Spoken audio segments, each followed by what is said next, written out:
Ini kisah para pejabat yang merendahkan dirinya, yang menghamba harta benda dan menjadikan negara dan rakyat sebagai sapi perah belaka.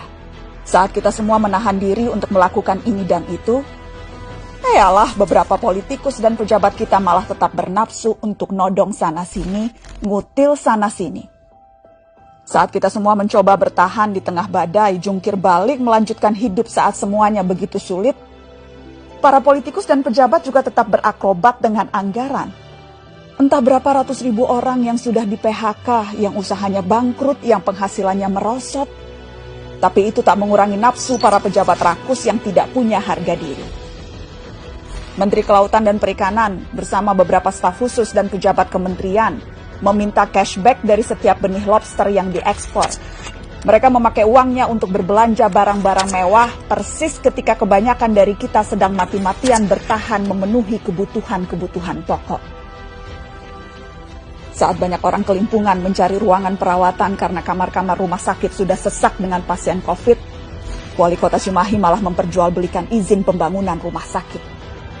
Dan yang lebih gila lagi, para pejabat Kementerian Sosial berikut dengan menterinya sekaligus malah menodong para vendor dengan uang cashback.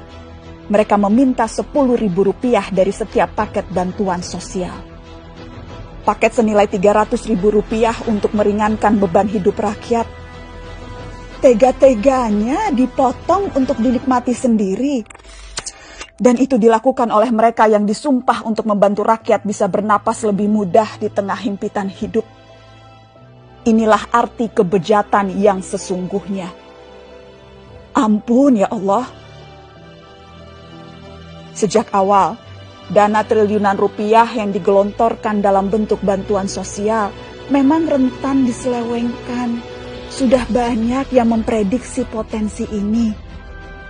Mungkin memang kita tidak kaget, tapi bukan berarti kita harus maklum, bukan berarti kita tidak boleh marah. Kasus-kasus korupsi di tengah pandemi membuktikan kompas moral para politikus dan pejabat kita memang sedang berada di titik terendah. Bahkan pandemi yang membunuh banyak orang, menyengsarakan banyak orang, tak membuat para pelaku menahan diri dari hasrat memperkaya diri sendiri. Pandemi justru menjadi peluang untuk menggarong lebih banyak. Kegentingan dan kedaruratan justru jadi ruang baru untuk bertindak lebih brutal, lebih banal, lebih ugal-ugalan, dan lebih tidak tahu malu. Publik, kita semua justru dibebani pekerjaan tambahan. Selain harus bertahan hidup, kita justru harus lebih teliti mengawasi kebijakan dan penggunaan anggaran. Tambah capek, tambah pegel, tambah frustasi. Tapi pilihannya tidak banyak. Semakin kita apatis, semakin senang mereka menggasak uang negara. Pandemi terbukti melahirkan kebiasaan-kebiasaan baru. Kecuali perilaku para politikus dan pejabat kita. Inilah kenyataannya. Sudah sebegitu bangkrutnya moral mereka.